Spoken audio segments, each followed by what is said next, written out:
first off, the Federal Reserve came in at the last meeting and told us, well, based on the dot plot, that they really don't know what they're going to do. Okay, so here's what the dot plot is.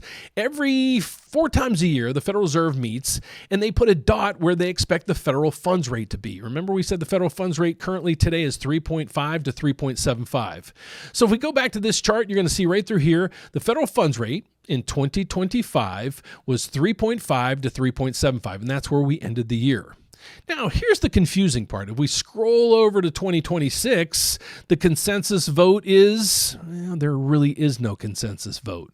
Well, so this doesn't really give us much direction. Well, some direction we're going to have is the Federal Reserve chairman, well, he's going to be resigning or retiring in May. So we're going to have a whole new Fed chair. But in February, we also have another person that's taking an early retirement. So we're going to have 2 new Fed officials by June. So by Q2 or Q3 of this year, my expectations on some of these things might change a little bit. So that's what the Federal Reserve has told us, and the probabilities of a rate currently are right through here. So in 2026, they're saying, well, in the January meeting, we're not going to cut. In the February or March meeting, we're not going to cut. We might cut April. Well, that's one rate cut and maybe one other at the latter part of the year. But we know even if the Federal Reserve cuts rates, that doesn't mean mortgage rates are going to come down.